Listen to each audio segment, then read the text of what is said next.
नमस्कार विद्यार्थी मित्रमैत्रिणींनो, आतापर्यंत आपण अर्थशास्त्रातील 5 प्रकरणांचा सविस्तरपणे अभ्यास केलेला आहे. हे आपल्या समोर आहे 6वं प्रकरण. त्याचं नाव आहे निर्देशांक, ज्याला इंग्लिशमध्ये म्हणतो आपण इंडेक्स नंबर. आपल्या माहितीसाठी आपल्या अभ्यासक्रमात जो काही महत्त्वपूर्ण बदल झालेला आहे त्या बदलातील हा जो इंडेक्स नंबर आहे हा महत्त्वपूर्ण बदल आहे. कारण संख्याशास्त्रातील निर्देशांक मापकाचा अभ्यासक्रमात प्रथमच समावेश करण्यात आलेला आहे. या निर्देशांक या प्रकरणात आपल्याला किंमत निर्देशांक आणि संख्यात्मक निर्देशांक यांच्या आधारे आपल्याला काही गणितीय क्रिया करावे लागणार आहेत. त्यामुळे कुठलीही काळजी करू नका. आपण व्यवस्थित त्या गणितीय क्रियांच्या आधारे निर्देशांक काढण्यास शिकणार आहोत. आणि त्यामुळे हे प्रकरण अतिशय महत्त्वाचं आहे. कारण संख्याशास्त्रामध्ये जे काही विविध प्रकारचे जे काही आर्थिक धोरणं ठरवण्यासाठी सरकारला निर्देशांकांचा वापर करावा लागतो आणि त्यासाठी हा निर्देशांक हे प्रकरण त्या दृष्टीने आपल्याला खूप महत्त्वपूर्ण आहे. आणि म्हणून या प्रकरणामध्ये आपल्याला निर्देशांक म्हणजे नेमकं काय, निर्देशांकांची विविध वैशिष्ट्ये, निर्देशांकांचे प्रकार, निर्देशांकांच्या रचना, निर्देशांक कशा प्रकारे काढले जातात आणि शेवटी निर्देशांकांच्या काही मर्यादा पण आहेत, या सर्व घटकांचा सविस्तरपणे अभ्यास या प्रकरणात आपल्याला करायचा आहे. चला तर मग आपण सुरुवात करूया निर्देशांक या प्रकरणाला. बघा, तुमच्या स्क्रीनवर आहे निर्देशांक इंडेक्स नंबर. त्यात बघा नेमकं निर्देशांक म्हणजे काय तर याची एक छोटीशी प्रस्तावना दिलेली आहे. निर्देशांक हे अर्थशास्त्रातील सर्वाधिक वापरले जाणारे संख्याशास्त्रीय साधन आहे. आताच मी थोड्या वेळापूर्वी तुम्हाला सांगितलं होतं की संख्याशास्त्रामध्ये जे काही आहे हे निर्देशांक हे संख्याशास्त्रात मोठ्या प्रमाणात वापरलं जाणारं साधन आहे. आणि हे साधन निर्देशांक केव्हा वापरलं जातं तर निर्देशांक हे एका ठराविक कालावधीतील चलांमधील म्हणजे संख्यांमधील किंवा किमतीमधील जे काही बदल आहे ते मोजण्याचे एक महत्त्वपूर्ण साधन आहे. आणि त्यामुळे या जे काही इंडेक्स आहे याला एक महत्त्व प्राप्त झालेलं आहे. बघा, पुढे बघूया. निर्देशांक हा किंमत पातळीतील बदल मोजण्यासाठी विकसित केला जातो. बघा, सर्वप्रथम हा जो काही निर्देशांक आहे हा फक्त किमतीतील जो काही बदल होता तो मोजण्यासाठीच आधी विकसित केला गेला होता. मात्र यानंतर वेगवेगळ्या प्रकारचे इंडेक्स आले, वेगवेगळ्या प्रकारचे निर्देशांक आले आणि त्याच्या आधारे आपण वेगवेगळ्या प्रकारे त्या निर्देशांकांच्या अंकावरून आपण वेगवेगळ्या प्रकारची धोरणं ठरवू शकतो आणि त्यानुसार आपण योग्य असा धोरणात्मक बदल करू शकतो.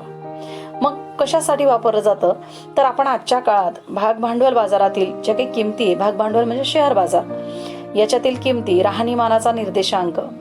बघा, राहणीमानाचा पण एक निर्देशांक असतो. HDI जे काही ह्युमन डेव्हलपमेंट रिसोर्स जे काही आहे त्याद्वारे आपण राहणीमानाचा निर्देशांक काढू शकतो. ते आपण पुढे बघूच. नंतर औद्योगिक आणि कृषी मालाचे उत्पादन, उद्योगांमध्ये आणि कृषी मालामध्ये किंवा शेती क्षेत्रामध्ये वेगवेगळ्या प्रकारचं उत्पादन काढलं जातं आणि त्या वेगवेगळ्या उत्पादनानुसार मग निर्देशांक काढले जातात आणि त्यासाठी सुद्धा हा निर्देशांक महत्त्वपूर्ण आहे. त्याचबरोबर निर्यात व आयातीमधील बदल, आपण ज्याला इम्पोर्ट आणि एक्सपोर्ट म्हणतो, यामध्ये आपल्याला जे काही निर्देशांक काढले जातात आणि त्यातील बदल आपल्याला बघता येतात आणि त्याद्वारे आपल्याला जे काही आयात निर्यात धोरणामध्ये योग्य तो बदल घडवून आणता येतो. आणि हे कशामुळे शक्य आहे तर हे निर्देशांकांमुळे शक्य आहे. आणि या सगळ्या घटकांमधील जो काही सर्व क्षेत्र आपण वरती वाचले त्या क्षेत्रातील आपल्याला कल मोजण्यासाठी, त्यातील बदल दर्शवण्यासाठी, बदल समजण्यासाठी आपल्याला या निर्देशांकांचा खूप उपयोग होतो. अर्थातच निर्देशांकांचं आपल्याला प्रत्यक्ष मोजमाप करता येत नसलं तरी त्यातून जो काही सापेक्ष बदल आहे आपल्याला तो दर्शवता येतो. मग आपण याची व्याख्या बघू. 2 अर्थतज्ञांनी निर्देशांकांची व्याख्या दिलेली आहे आणि त्यामुळे तुम्हाला 2 व्याख्यांपैकी एक व्याख्या नक्कीच पाठ करावी लागेल. बघा, पहिली जी काही निर्देशांकांची व्याख्या दिलेली आहे ती आहे स्पाईगेल यांनी. त्यांचं काय मत आहे की भौगोलिक स्थान, वेळ या संदर्भात किंवा इतर वैशिष्ट्ये म्हणजे उत्पन्न, व्यवसाय इत्यादींच्या सापेक्ष बदलासाठी किंवा बदलाचे प्रमाण दर्शवण्यासाठी वापरलेले सांख्यिकीय साधन म्हणजे निर्देशांक होय. बघा, पुन्हा बघू आपण व्याख्येकडे येऊ. पुन्हा भौगोलिक स्थान आणि वेळ. बघा आपण जर महाराष्ट्राचा विचार केला तर वेगवेगळे राज्य आपल्या जे महाराष्ट्र राज्य आहे याच्यात वेगवेगळी जे काही किंवा भारताचा जर विचार केला तर भारतामध्ये वेगवेगळी राज्य आहे, म्हणजे स्थान वेगवेगळं आहे किंवा भौगोलिक स्थान वेगवेगळं आहे प्रत्येकाचं. आणि वेळ, मग प्रत्येक वेळेनुसार जे काही आहे किंवा जे काही उत्पन्न आणि व्यवसाय यांच्यामध्ये बदल होत असतात. आणि हे बदल दर्शवण्यासाठी ज्या संख्याशास्त्रीय मापकाचा वापर केला जातो त्याला आपण निर्देशांक असे म्हणतो. असं हे स्पाइलगेल यांनी मांडलेली जी काही व्याख्या आहे. त्यानंतर दुसरी सोपी व्याख्या मांडलेली आहे ती आहे क्रॉस्टन आणि काउटन यांनी जी मांडलेली आहे ती काय, निर्देशांक ही संख्यांची अशी शृंखला आहे.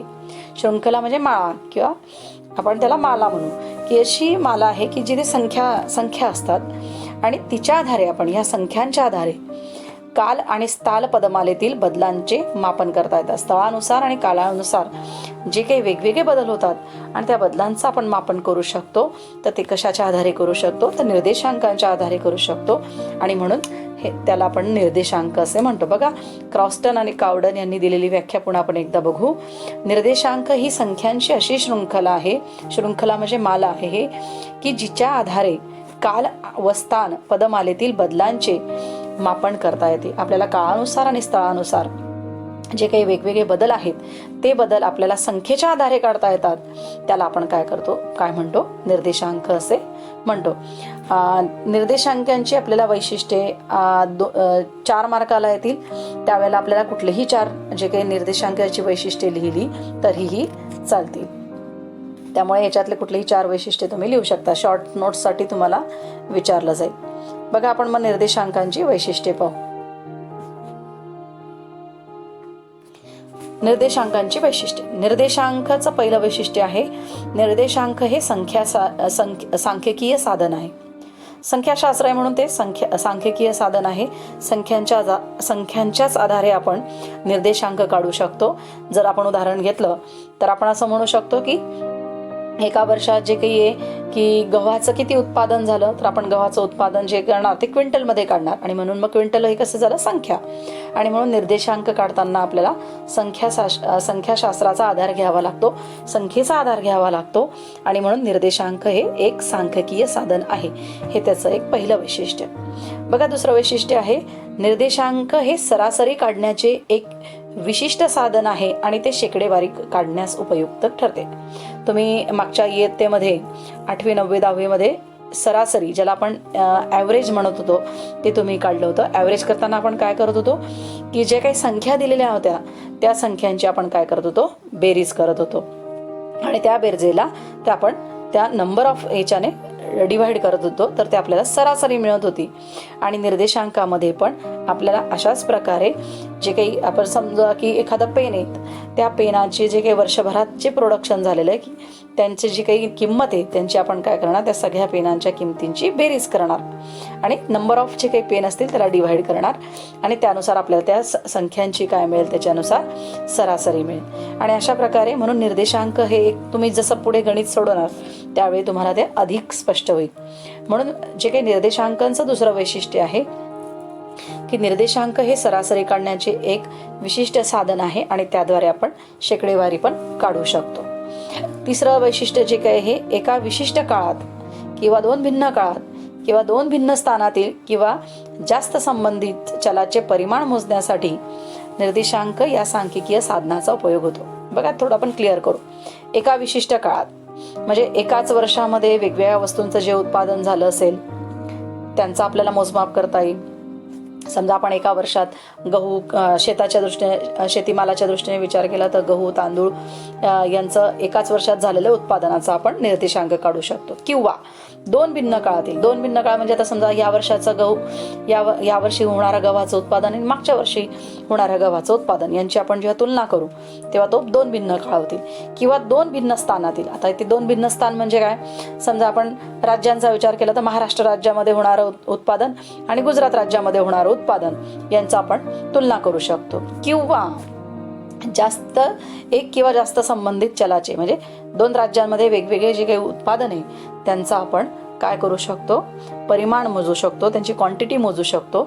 आणि हे सगळं कशाच्या साहाय्याने होतं, तर निर्देशांकांच्या साहाय्याने आपल्याला करता येतं. आणि म्हणून तिसरं वैशिष्ट्य आहे की एका विशिष्ट काळात किंवा दोन भिन्न काळात किंवा दोन भिन्न स्थानातील एक किंवा जास्त संबंधित चलाचे परिमाण म्हणजे क्वांटिटी मोजण्यासाठी निर्देशांक या सांख्यिकीय साधनाचा उपयोग होतो. म्हणजे आपण एकाच वेळेस दोन राज्यांचं काढू शकतो, दोन ठिकाणांचं काढू शकतो, दोन वेगवेगळ्या वर्षामधून जे काही उत्पन्न झालेलं आहे त्यांची आपण तुलना करू शकतो. आणि त्यासाठी आपल्याला हे जे काही तुलना करण्यासाठी जे काही मापन वापरलं जातं ते काय असतं? निर्देशांक.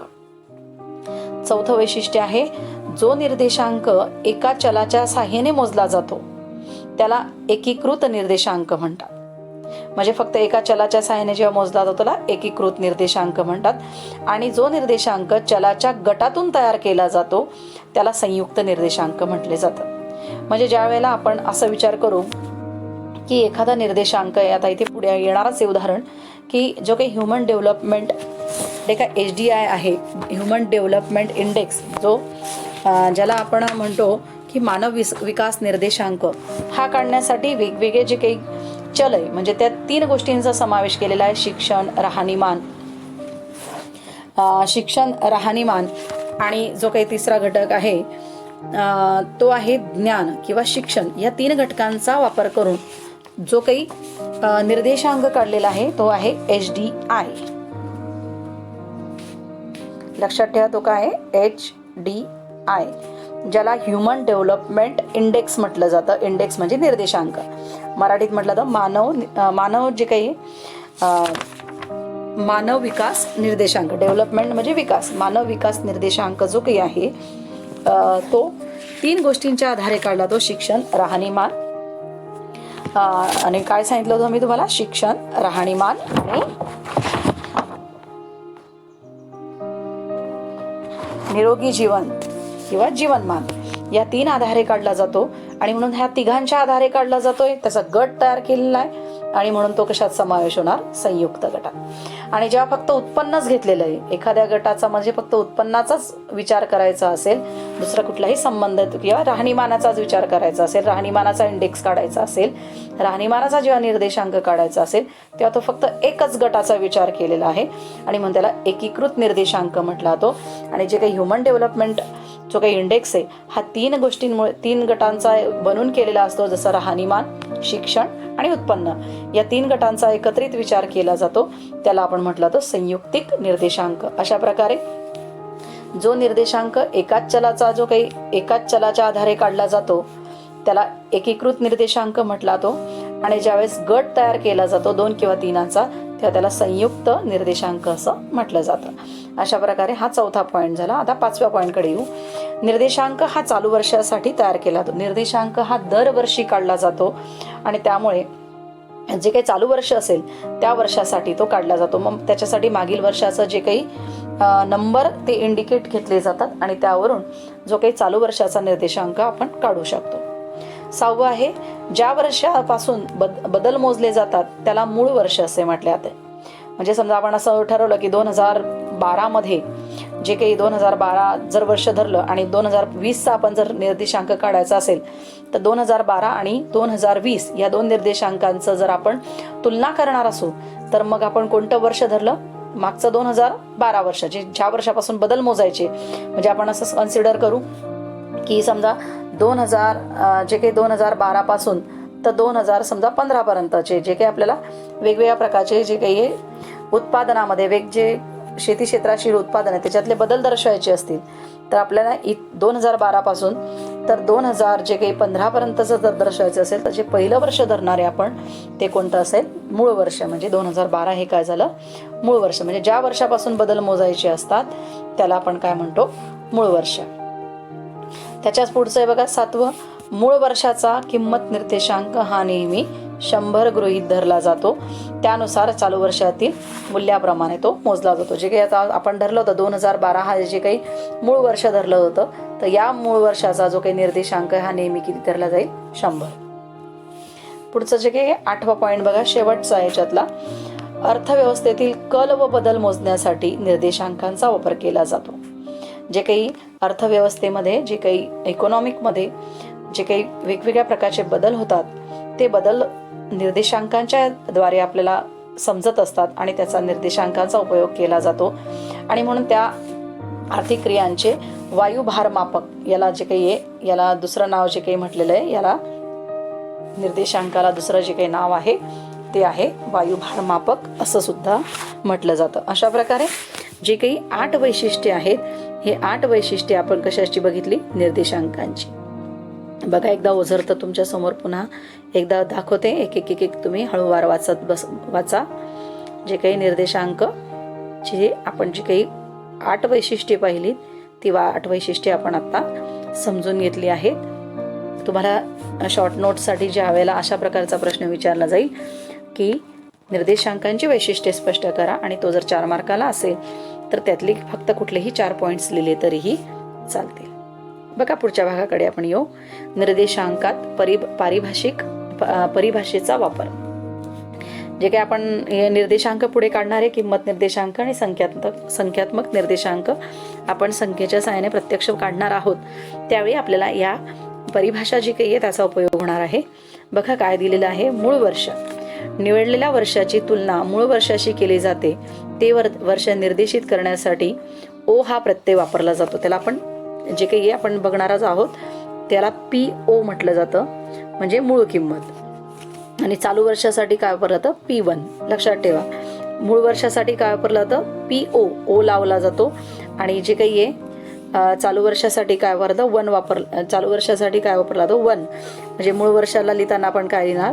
P0 आणि ते काय लिहिणार? P1. मूळ वर्षासाठी P0 आणि चालू वर्षासाठी काय होणार? P म्हणजे प्राइस.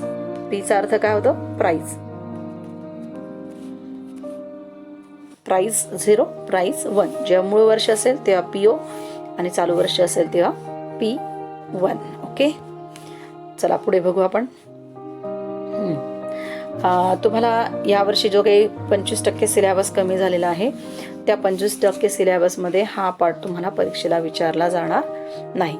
पण तरी पण आपण परीक्षेला जरी विचारला जाणार नसला तरी आपण थोडा तो समजून घेऊ. बघा, सांकेतिक लिपी जी काही आहे, आपल्याला फक्त पुढे जाऊन जेव्हा गणित सोडवणार तेव्हा फक्त P0, P1, Q0, Q1 असं लिहावं लागणार. मग त्याचा अर्थ नेमका काय? PO म्हणजे काय? तर आत्ताच आपण बघितलं. PO म्हणजे काय? तर मूळ वर्षातील वस्तूंची जी किंमत असते, म्हणजे आपण समजा 2015 हे मूळ वर्ष धरलं असेल तर त्याला आपण काय म्हणणार? P0. आणि आताचं 2020 धरलंय तर 2020 काय? चालू वर्ष आहे. चालू वर्षातलं आपण काय म्हणणार मग? P1. मूळ वर्ष जर धरलं तर 2015 हे धरलं आपण समजा तर ते P0. आणि आताचं जे चालू वर्ष आहे त्यानुसार जर आपल्याला काढायचं असेल तर त्याला आपण काय म्हणणार? P1. ओके, आता P म्हणजे आपण बघितलं, P म्हणजे काय? तर प्राइस. आणि Q आता काय? QO आणि Q1. Q म्हणजे काय? मूळ वर्षातील उपभोग्य वस्तू किंवा खरेदीच्या वस्तूंची संख्या. जे काय आपण क्वांटिटी, जसं P म्हणजे प्राइस तसं Q म्हणजे काय? आता क्वांटिटी. जे काही आपण क्वांटिटी घेणार आहोत व वेगवेगळ्या ज्या काही वस्तू आहेत त्या खरेदी करणार आहेत त्याला आपण जे काही मूळ वर्षातील, आता समजा इथे आपण 2015 धरलं होतं, त्या 2015 मध्ये ज्या वस्तू आपण खरेदी करणार आहोत त्यांना आपण काय म्हणणार? Q0.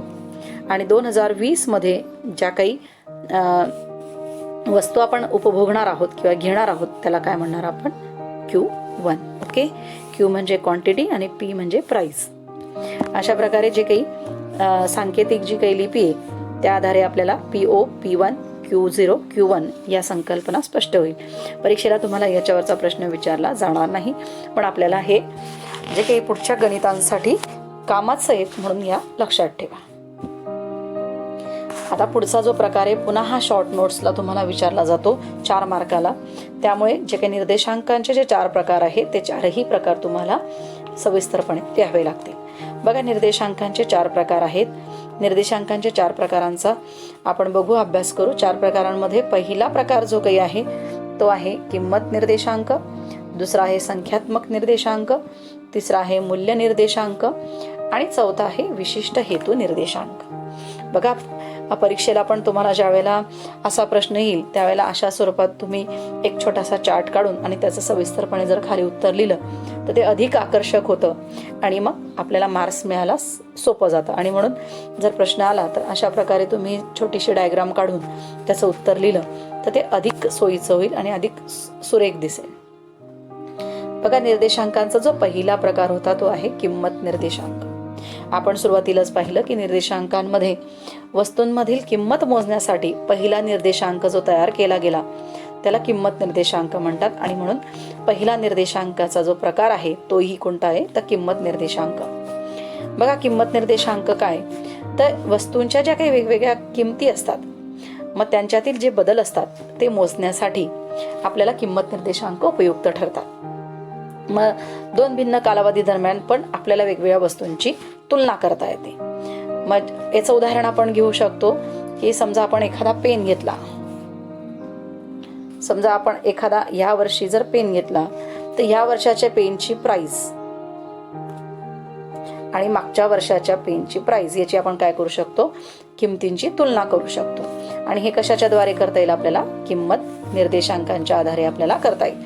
म्हणजे दोन वस्तूंतील जे काही सामान्य बदल जो काही आपल्याला मापन करता येतं, दोन वस्तू मग पेन घेतला, या वर्षाचा पेन मागच्या वर्षाचा पेन सेम कंपनीचा आणि त्यातील जर किमतींचा बदल बघितला आपण किती किंमत बदलली तर हे आपण कशाच्या साहाय्याने बघू शकतो किंमत निर्देशांकांच्या साहाय्याने आपल्याला त्याच्याशी तुलना करता येते की आपल्याला ठरवता येईल की आपण जर समजा दोघी पेनांचे निर्देशांक काढले तुलना केली तर मागच्या वर्षापेक्षा या वर्ष या पेनाची किंमत 2 रुपयाने वाढली 1 रुपयाने वाढली असा काहीतरी आपण निष्कर्ष काढू शकतो. त्यानंतर एक दुसरं संख्यात्मक निर्देशांक. संख्यात्मक निर्देशांक याला दुसरं नाव आहे प्रमाणबद्ध निर्देशांक. जो काही संख्यात्मक निर्देशांक हा जो काही आहे अर्थव्यवस्थेच्या उत्पादनातील किंवा उत्पादनाच्या भौतिक प्रमाणातील बदल मोजते. म्हणजे संख्या दाखवते. संख्या कशाची दाखवली जाईल तर जे काही वेगवेगळ्या ज्या काही उद्योग संस्था आहेत त्या उद्योग संस्था विविध वस्तूंचं उत्पादन करत असतात आणि या वस्तूंचं उत्पादन करताना किती प्रमाणात बदल झाला, भौतिक प्रमाण किती बदल झाला हे दर्शवण्यासाठी संख्यात्मक निर्देशांकांचा आपल्याला उपयोग होतो. मग या संख्यात्मक निर्देशांकांचा उपयोग कुठे कुठे होतो तर जे काही कृषी उत्पादने आणि औद्योगिक उत्पादने यांच्यातलं जे परिमाण म्हणजे पुन्हा क्वांटिटी याच्यात जो काही बदल झालेला आहे तो बदल आपल्याला संख्यात्मक निर्देशांकाच्या आधारे काढता येतो.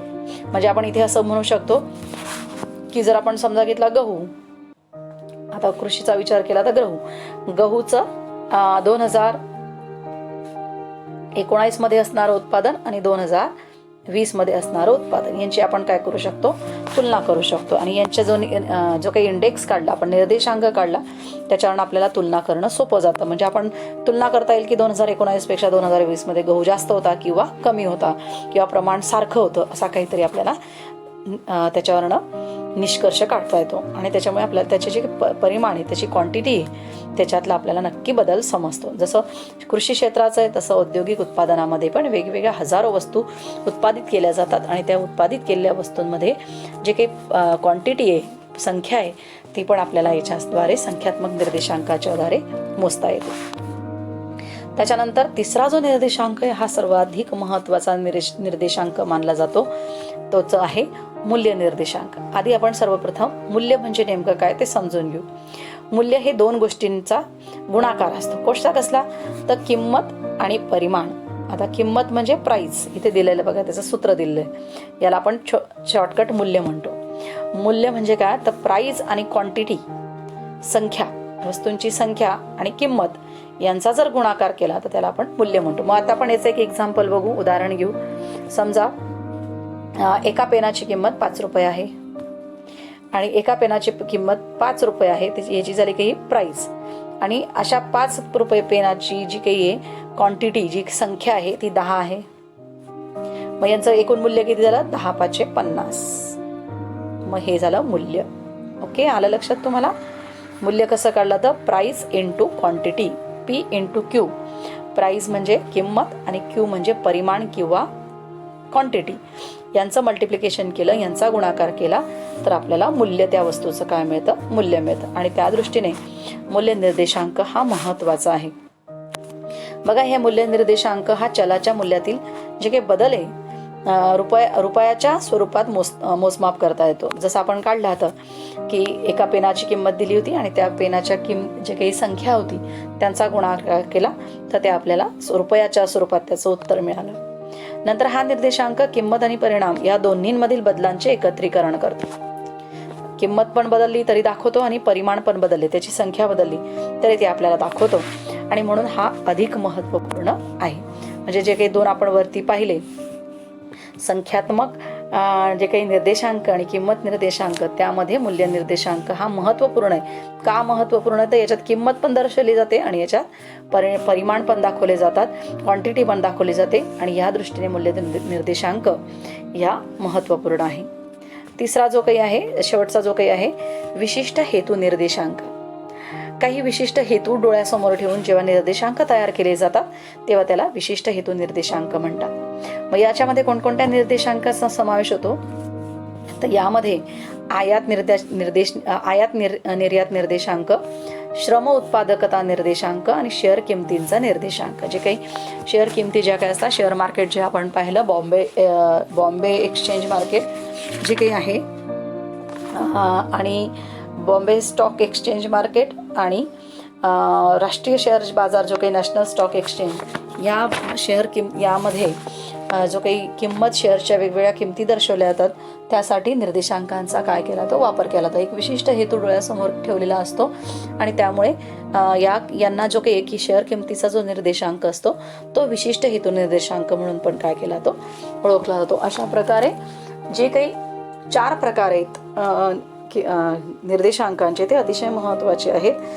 त्यात आपण बघितलं होतं, बघा पुन्हा आपण बघू ते 4 जे काही कोणते कोणते होते. तर किंमत निर्देशांक, संख्यात्मक निर्देशांक, मूल्य निर्देशांक आणि विशिष्ट हेतू निर्देशांक. जेव्हा फक्त किमतीचा विचार केला जातो तेव्हा किंमत निर्देशांक, जेव्हा फक्त क्वांटिटी, संख्या विचारात घेतली जाते तेव्हा संख्यात्मक, आणि ज्या वेळेला किंमत आणि संख्या या दोघांचा विचार याच्यात केला तो तेव्हा मूल्य निर्देशांक, आणि फक्त जेव्हा विशिष्ट हेतू डोळ्यासमोर ठेवून जे काही निर्देशांक तयार केले जातात तेव्हा त्याला विशिष्ट हेतू निर्देशांक म्हटले जातात. अशा प्रकारे हे जे काही 4 निर्देशांकाचे प्रकार आपण व्यवस्थितपणे समजून घेतले. आता इथे तुम्हाला दिलेलं आहे, तुम्हाला माहीत आहे का? हे खूप महत्त्वाचा पार्ट आहे. आपल्याला फक्त इथे एक छोटंसं स्वरूपात दिलेलं आहे. आपण याची थोडी सविस्तर माहिती आपण आजच्या व्हिडिओमध्ये घेऊ. भारत सरकारकडून व्यापक वापरण्यात येणारे निर्देशांक. भारत सरकार पण वेगवेगळ्या प्रकारचे निर्देशांकांचा वापर करून संख्यात्मक निर्देशांक काढत असते आणि त्यानुसार ध्येय धोरणे ठरवत असतं. मग ते सरकार, गव्हर्नमेंट असेल किंवा अर्थमंत्री असतील, हे त्या निर्देशांकाचा वापर करून योग्य निर्णय घेण्यासाठी किंवा अर्थव्यवस्थेमध्ये योग्य बदल घडवून आणण्यासाठी या निर्देशांकांचा ते वापर करत असतात. मग बघा याच्यात दिलेलं आहे ग्राहक किंमत निर्देशांक. आधी आपण कोणते कोणते निर्देशांक दिले ते बघून घेऊ. पहिला दिलाय ग्राहक किंमत निर्देशांक, घाऊक किंमत निर्देशांक. तिसरा दिलाय कृषी उत्पादनाचा निर्देशांक, औद्योगिक उत्पादनाचा निर्देशांक, सेवा निर्मितीचा निर्देशांक, आयात निर्यात निर्देशांक, मानव विकास निर्देशांक. बघा जे काही आपलं गव्हर्नमेंट आहे, इंडियन गव्हर्नमेंट सरकार, भारत सरकारकडून ह्या वेगवेगळ्या इंडेक्सचा, ह्या वेगवेगळ्या निर्देशांकांचा वापर केला जातो. आता थोडक्यात आपण याची माहिती घेऊ. बघा आता ग्राहक निर्देशांक आणि इकडे दिलेला आहे, दुसरा दिलेला आहे घाऊक किंमत निर्देशांक. याला जो काही ग्राहक किंमत निर्देशांकाला कस्टमर प्राइस इंडेक्स आणि घाऊक निर्देशांकाला रिटेल प्राइस इंडेक्स असं म्हटलं जातं. आता ह्या दोघी जो काही इंडेक्स आहे किंवा हे दोघी जे निर्देशांक आहे, या निर्देशांकाचा उपयोग जे काही भारतात महागाईचं जे मोजमाप आहे ते करण्यासाठी साधारणपणे ह्या दोघी निर्देशांकांचा वापर केला जातो. आणि त्यानुसार मग महागाई कमी किंवा जास्त आहे, त्यानुसार जर महागाई जास्त असेल तर वस्तूंच्या किमती कमी केल्या जातात, ग्राहकाला त्या वस्तू स्वस्त कशा मिळतील अशा प्रकारचं धोरण गव्हर्नमेंट काय करत असतं, निर्माण करतं. म्हणजे या निर्देशांकांच्या द्वारे त्यांना योग्य निर्णय घेण्यासाठी मदत होत असते. जो काही तिसरा कृषी उत्पादनाचा निर्देशांक. आपला भारत हा कृषीप्रधान देश आहे आणि या भारतामध्ये वेगवेगळ्या प्रकारचं उत्पादन घेतलं जातं आणि ते उत्पादन करताना कोणकोणत्या प्रकारचं उत्पादन किती प्रमाणात घेतलं जातं याचा इंडेक्स तयार केला जातो. आणि तो इंडेक्स तयार केल्यामुळे पुन्हा गव्हर्नमेंटला तो योग्य निर्णय घेता येतो. याचं उदाहरण आपण घेऊ शकतो की समजा असं आपण म्हणू की 2015 ते 2020 या दरम्यान जो काही गव्हाचं उत्पादन हे कमी कमी होतंय असं जेव्हा लक्षात निर्देशांक काढला जातो, त्या निर्देशांकाच्या आधारे जेव्हा लक्षात येतं की गव्हाचं उत्पादन दरवर्षी कमी कमी होत चाललंय, उत्पादन कमी झाल्यामुळे गव्हाच्या किमती जर जास्त वाढत असेल तर हे अर्थव्यवस्थेच्या दृष्टीने योग्य पाऊल नसतं. मग अशा वेळेला गव्हर्नमेंट योग्य निर्णय घेऊन शेतकऱ्यांना गव्हाचं उत्पादन जास्तीत जास्त शेतकरी कशा प्रकारे उत्पन्न घेतील याचा प्रयत्न गव्हर्नमेंट करतं आणि त्यानुसार ते ध्येय धोरण ठरवत असतात. आणि अशा प्रकारे आपल्याला जो काही कृषी उत्पादनाचा जो निर्देशांक आहे हा वेगवेगळ्या प्रकारचे जे काही कृषीशी क्षेत्राशी जे उत्पादन आहेत त्यांच्याशी निगडीत असतो. त्यानंतर जो काही औद्योगिक उत्पादनाचा निर्देशांक, हा काही औद्योगिक उत्पादनाचा निर्देशांक हा जो काही जे काही उद्योग संस्था आहे, या असंख्य उद्योग संस्था आहेत आणि या असंख्य उद्योग संस्थांमधून हजारो वस्तू ज्या काही बाहेर येत असतात आणि त्यामुळे त्या उत्पादन केलेल्या जे काही वेगवेगळ्या वस्तू आहे त्यांच्या निर्देशांकाच्या आधारे कोणत्या वस्तूचं उत्पादन किती प्रमाणात झालं, जास्त झालं किंवा कमी झालं हे आपल्याला निर्देशांकाच्या आधारे समजतं. त्यानंतर आहे सेवा निर्मितीचा निर्देशांक. सेवामध्ये पुन्हा वकील, शिक्षक आणि डॉक्टर यांच्या ज्या काही सेवा असतात या सेवांचा समावेश या सेवा निर्मितीमध्ये होत असतो. त्यानंतर आहे आयात निर्यात निर्देशांक, ज्याला आपण इम्पोर्ट एक्सपोर्ट इंडेक्स असं सुद्धा म्हणतो. या आयात निर्यात निर्देशांकाच्या द्वारे सुद्धा आपण जर आयात मोठ्या प्रमाणात केली असेल तर आपला बराचसा पैसा हा आयातीमध्ये खर्च होतो आणि त्या दृष्टीने मग आपल्याला लक्षात येतं की आपली आयात ही निर्यातीपेक्षा जास्त आहे आणि त्यामुळे आपल्या अर्थव्यवस्थेमध्ये तूट आहे, व्यवहार तोलामध्ये तूट झालेली आहे, तुटीचा अर्थसंकल्प आहे. त्यावेळेस आपल्याला निर्यात वाढवणं गरजेचं आहे असं गव्हर्नमेंटला, भारत सरकारला लक्षात येतं आणि त्याच्या आधारे निर्णय घेऊन मग कोणत्या वस्तूंची निर्यात जास्त प्रमाणात वाढवली पाहिजे हा निर्णय गव्हर्नमेंट घेत असतो. आणि सर्वात शेवटचा जो काही आहे जो आहे मानव विकास निर्देशांक. जे काही MPSC UPSCच्या परीक्षांना सुद्धा हे जे काही वेगवेगळ्या प्रकारचे जे इंडेक्स आहे त्यावरची माहिती विचारली जाते आणि म्हणून जरा थोडं लक्ष द्या. हा जो काही मानव विकास निर्देशांक आहे, या मानव विकास निर्देशांकाला इंग्लिशला जे काही शॉर्टमध्ये म्हटलं तर HDI. H म्हणजे ह्युमन डेव्हलपमेंट इंडेक्स, मानव विकास निर्देशांक. या मानव विकास निर्देशांकांची जी काही रचना आहे किंवा स्थापना हे करण्याचं जे काही याचं जे काही याची जी रचना आहे ही रचना करण्याचं कार्य जे काही आहे भारताचे जे काही अर्थतज्ञ होते, जे नोबेल पारितोषिक अर्थतज्ञ नोबेल आणि ते नोबेल पारितोषिक विजेते पण होते, त्यांचं नाव आहे अमर्त्य सेन. तसंच पाकिस्तानचे जे अर्थतज्ञ होते महबूब उल हक, या दोघींनी मिळून ह्या HDI म्हणजे ह्युमन डेव्हलपमेंट इंडेक्सची मानव विकास निर्देशांकांची स्थापना किंवा रचना केलेली आहे आणि त्यामुळे 1990 मध्ये याची स्थापना केली. यामध्ये 3 गोष्टींचा समावेश, 3 चलांचा आपण पाहिलं होतं, संयुक्तिक चल ज्याला म्हणतो, यात 3 चलांचा उपयोग केला जातो, 3 गोष्टी एकत्र केल्या जातात. त्या आहे, पहिलं आहे दीर्घ व निरोगी जीवन दीर्घ व निरोगी जीवन. दुसरं आहे ज्ञानाची सुगमता म्हणजे शिक्षण ज्याला म्हणू आपण ते, आणि चांगले राहणीमान. या 3 गोष्टींचा समावेश करून, या 3 इंडेक्सचा समावेश करून मानव विकास निर्देशांक काढला जातो. आणि जी काही आंतरराष्ट्रीय स्तरावरची जी संस्था आहे UNDP, ज्याला आपण युनायटेड नेशन डेव्हलपमेंट प्रोग्राम म्हणतो, ही संस्था दरवर्षी मानव विकास जो काही आहे निर्देशांकांचा रिपोर्ट जो काही आहे तो प्रसिद्ध करते, पब्लिश करत असते. आजपर्यंतचा जर आपण विचार केला तर 2018 साली भारताचा जो काही क्रमांक होतो याच्यामध्ये मानव विकास निर्देशांकामध्ये जवळपास 188 देश आहेत आणि 188 देशांमधून भारताचा 2018 मध्ये बघा एकूण किती होते देश, एकूण देश किती होते या HDI मध्ये 188 देशांचा समावेश आहे.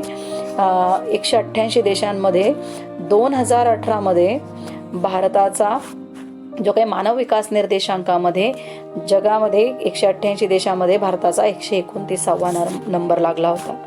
म्हणजे अजूनही आमचा मानव विकास निर्देशांक बराच खाली आहे आणि त्याच्यामुळे त्याला जो काही आहे आमचा भारताचा निर्देशांक हा खूप खाली नाही, खूप वर पण नाही आणि म्हणून त्याचा समावेश मध्यम मानव विकास गटात केला जातो. आणि आपण जर असा आपल्याला थोडा विचार येऊ शकतो की 188 मध्ये आपला जो नंबर आहे तो 129वा आहे. तर मग पहिले 5 देश असे कोणते असतील की ज्या देशामध्ये निरोगी जीवन आहे, तिथे दीर्घ आयुष्य आहे, तिथे ज्ञान किंवा शिक्षणाची सुगमता आहे आणि त्यांचं जे राहणीमान आहे, दरडोई उत्पन्न, जे काही राष्ट्राचं दरडोई उत्पन्न हे सर्वाधिक आहे, असे कोणते देश असू शकतात? तर त्यामध्ये 5 देश आहेत, ते आपण लक्षात ठेवू. पहिला आहे, लक्षात ठेवा, नॉर्वे. हा जगातला मानव विकास निर्देशांकाच्या बाबतीत हा 1 नंबर असणारा देश आहे. 2 नंबर स्वित्झर्लंड, 3 नंबर आयर्लंड, 4था जर्मनी आणि 5वा हाँगकाँग. अशा प्रकारे हे जे 5 देश आहे, हे 5 देश हे सर्वप्रथम गटामध्ये येणार आहे की ज्या ठिकाणी त्यांचा मानव विकास निर्देशांक हा इतर देशांच्या तुलनेने सर्वाधिक आहे. आमचा जो नंबर आहे तो 130वा अजूनही आहे, कारण आमच्याकडे अजूनही दारिद्र्य, बेरोजगारी, लोकसंख्येतील वाढ आणि त्यामुळे शिक्षणात एवढ्या चांगल्या प्रकारची अजून सोयी आमच्याकडे उपलब्ध नाहीत. आमच्याकडचं राहणीमान इतर देशांच्या तुलनेने अजूनही चांगलं नाही आणि म्हणून आमचा 2018मध्ये जो काही नंबर होता मानव विकास निर्देशांकांचा तो कितवा आहे? 130 नंबर आहे. 130 नंबरवर आमचा भारत आहे. चला तर आपण पुढचा शेवटचा आजचा जो काही या व्हिडिओमधला शेवटचा जो पार्ट आहे त्याचा थोडासा आपण अभ्यास करून घेऊ. निर्देशांकांचे अर्थशास्त्रातील महत्त्व. आताच आपण पाहिलं की जे काही इंडेक्स आहे, संख्या आहे, ती संख्या असल्यामुळे आपल्याला कोणत्याही गोष्टींची तुलना सहज करता येते किंवा निर्णय घेण्यासाठी योग्य असतं. आणि म्हणून जे काही आहे निर्देशांकांचं पहिलंच महत्त्व जे काही आहे ते आहे योग्य धोरणं ठरवणे. निर्देशांक हे धोरण निर्मात्यांना, आता धोरण निर्माते म्हणजे कोण? धोरणं कोण ठरवत असतात? जे काही प्रत्येक देशाचं धोरण ठरवण्याचा अधिकार जो काही गव्हर्नमेंटचं जे सरकार असतं त्या सरकारमध्ये जे अर्थतज्ञ असतात किंवा जे काही गव्हर्नमेंट आहे त्यातले जे अधिकारी असतात त्या अधिकाऱ्यांना जे काही समाजाच्या कल्याणासाठी किंवा अर्थव्यवस्थेच्या कल्याणासाठी कल्याणात्मक धोरणं ठरवावी लागतात आणि ती धोरणं ठरवण्यासाठी या इंडेक्सचा, या निर्देशांकांचा उपयोग होत असतो. मग यामध्ये कोणकोणते जे काही धोरणं ठरले ते कृषी धोरण, औद्योगिक धोरण, मजुरीचे निर्धारण आणि महागाई भत्ता, अशा प्रकारची जी काही धोरणं आहेत ती धोरणं ठरवण्यासाठी निर्देशांकांचा आपल्याला उपयोग होतो. दुसरा जो काही महत्त्व आहे निर्देशांकांचं ते आहे कल आणि प्रवृत्तीचा अभ्यास. जे काही वेगवेगळ्या प्रकारचे जे काही चल आहे, चल म्हणजे इथे दिलेला आहे चलातील, आर्थिक चलातील, इथे चलातील अर्थ बेरोजगारी, लोकसंख्या वाढ या गोष्टींचा समावेश इथे होत असतो. जे काही उत्पादनाच्या किमती आणि निर्यात किंवा आयातीच्या जे काही बदल आहे ते निर्देशांकांच्या साहाय्याने आपल्याला समजतात. याचं उदाहरण एक दिलेलं आहे बघा. म्हणजे समजा गेल्या 5 वर्षापासून औद्योगिक उत्पादनाचा निर्देशांक तपासून आपण महत्त्वपूर्ण निष्कर्ष काढू शकतो. औद्योगिक उत्पादनात वाढ झाली की घट झाली ते आपल्याला दर्शवतो.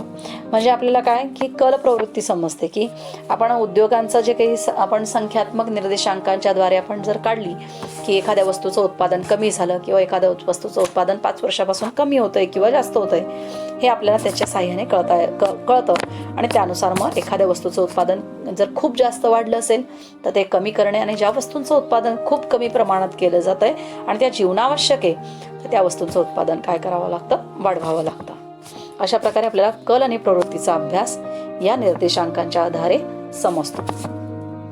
त्यानंतर आहे भविष्यातील आर्थिक घडामोडींचा अंदाज. बघा इथे आपल्याला बघता येईल की जे काही भूतकाळ आणि वर्तमान काळातील जे काही विश्लेषण आहे की आपण आर्थिक घडामोडी यांचा अंदाज आपल्याला निर्देशांकांच्या साहाय्याने करता येतो. म्हणजे आपण भूतकाळामध्ये असं म्हणू शकतो की 2011 मध्ये उत्पादन इतकं होतं तर 2020 मध्ये एखाद्या वस्तूचं उत्पादन इतकं आहे. म्हणजे गव्हाचं उत्पादन, आपण गव्हाचं उदाहरण बघितलं होतं की गव्हाचं उत्पादन सारखं कमी कमी होतंय असं जेव्हा लक्षात येतं की त्याला आपल्याला त्या अंदाज लक्षात येतो की गव्हाचं उत्पादन दरवर्षी हे घटतंय. मग हे अर्थव्यवस्थेच्या दृष्टीने योग्य नाही. मग त्यासाठी योग्य पाऊल उचलणं आपल्याला किंवा गव्हर्नमेंटला त्याच्यावर योग्य पाऊल किंवा योग्य निर्णय घ्यायला उपयुक्त पडतं. आणि त्यामुळे उपलब्ध माहितीच्या आधारे आपण आयात निर्यातीशी संबंधित भविष्यातील अंदाज करू शकतो. भविष्यातील अंदाजावरून योग्य निर्णय घेण्याचे मार्गदर्शन मिळते. म्हणजे आपल्याला समजतं की आता जर गव्हाचं उत्पादन कमी होतं तर आपल्याला एखाद्या वेळेस पुढच्या वर्षी गव्हाची आयात करावी लागेल, दुसऱ्या देशातून आपल्याला आयात करावी लागेल. किंवा असं उलटं होऊ शकतं की गव्हाचं उत्पादन दरवर्षी वाढतंय म्हणजे आपल्या जे काही अर्थव्यवस्थेला एवढा गहू पुरून उरेल आणि एवढा शिल्लक राहिलेला गहू आपण निर्यात करू शकतो. म्हणजे आपल्याला भविष्य काळात जो काही अंदाज आहे घडामोडींचा तो घेण्यासाठी जे काही निर्देशांकाचा आपल्याला उपयोग होत असतो. त्याच्यानंतर चौथं आहे चलनवाढीचे मोजमाप. चलनवाढ म्हणजे किमतीत होणारी वाढ. म्हणजे किमतीत होणारी वाढ याचा अर्थ महागाई जर वाढत असेल दिवसेंदिवस आपल्याला लक्षात येत आहे की चलनमध्ये वाढ होते म्हणजे महागाईमध्ये वाढ होते, तर हे निर्देशांकाच्या द्वारे आपल्याला कळतं. म्हणजे आपण उदाहरण बघितलं की एखादा पेन आहे, तर समजा 1 वर्ष 2 वर्ष आणि 3 वर्ष असं आपण धरलं, तर 3 वर्षात आपण पेनांची किंमत बघितली तर यावर्षी या पेनाची किंमत 4 रुपयाने वाढली, नंतर 10 रुपयाने वाढली. म्हणजे अचानक किंमत वाढली, म्हणजे महागाई एकदम वाढली असं आपल्या लक्षात येतं. आणि म्हणून या निर्देशांकाच्या आधारे आपल्या लक्षात आलं की महागाईमध्ये वाढ होते आणि म्हणजे महागाईत वाढ होते तर यावर काहीतरी उपाययोजना केली पाहिजे किंवा यावरचा खर्च कमी केला पाहिजे किंवा या वस्तूंच्या किमती कमी केल्या पाहिजे. अशा प्रकारच्या आपल्याला काहीतरी उपाययोजना या निर्देशांकाच्या द्वारे करता येतात. म्हणजे चलनवाढीला आपल्याला रोखता येतं. म्हणजे महागाई विरोधात आपल्याला उपाययोजना योजता येतात. त्यानंतर 5वा जो पॉइंट आहे आर्थिक माहिती वास्तव स्वरूपात सादर करण्यास मदत. जो काही निर्देशांकाद्वारे आपल्या अर्थव्यवस्थेमध्ये किती उत्पादन झालं, किती किमती वाढल्या, हे आपल्याला सहजपणे निर्देशांकाद्वारे समजतं. म्हणजे किमतीमधील होणारा बदल, वेतनामध्ये होणारा बदल हे आपल्याला सहज समजतं. आणि त्याच्यामध्ये जे काही असतं रियालिटी असते, वास्तवता असते. आणि त्यामुळे जे काही असेल ती खरी माहिती समाजासमोर किंवा राष्ट्रासमोर आपल्याला निर्देशांकांच्या आधारे ठेवता येते.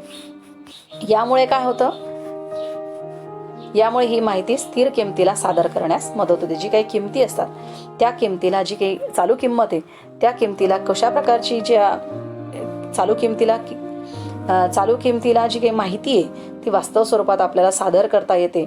आणि जे काही रियालिटी ही समाजासमोर, देशासमोर किंवा राष्ट्रासमोर, अर्थव्यवस्थेसमोर मांडता येते, हे कशाच्या आधारे शक्य आहे, तर हे निर्देशांकांच्यामुळे शक्य आहे. आणि म्हणून जे काही आर्थिक माहिती वास्तव स्वरूपात सादर करण्यास आपल्याला निर्देशांक मदत करत असतात. अशा प्रकारे निर्देशांकांचे अर्थशास्त्रातील जे महत्त्व आहे त्याचे 5 पॉईंट आपल्याला आहेत. पुन्हा हा प्रश्न जर 4 मार्काला आला तर आपल्याला फक्त याच्यातले कुठलेही 4 मुद्दे आपण लिहिले तरीही चालणार आहे. त्याच्यातलं बघा, पुन्हा बघू आपण की कोणते पॉईंट्स होते ते. तर योग्य धोरण ठरवण्यासाठी आपल्याला निर्देशांकाचा उपयोग होतो. कल आणि प्रवृत्तीचा अभ्यास करण्यासाठी आपल्याला निर्देशांकांचा उपयोग होतो. तसंच भविष्यातील आर्थिक घडामोडीचा अंदाज बघण्यासाठी आपल्याला निर्देशांकांचा उपयोग होतो. चलनवाढीचे मोजमाप म्हणजे महागाईचं मोजमाप करण्यासाठी आपल्याला निर्देशांकांचा उपयोग होतो. आणि शेवटचं आर्थिक माहिती वास्तव स्वरूपात सादर करण्यास आपल्याला काय होत असते, मदत होत असते. अशा प्रकारे आपण आजच्या प्रकरणामध्ये निर्देशांक म्हणजे नेमकं काय, निर्देशांकांची व्याख्या, निर्देशांकांची वैशिष्ट्ये, निर्देशांकांचे प्रकार आणि भारत सरकारने जे वेगवेगळे प्रकारचे निर्देशांक मांडले त्याची सविस्तरपणे आपण माहिती घेतली. आणि आपला शेवटचा पार्ट होता आजचा, तो आहे निर्देशांकांचे जे काही महत्त्व. हे सर्व पॉईंट आज आपण या व्हिडिओमध्ये समजून घेतले.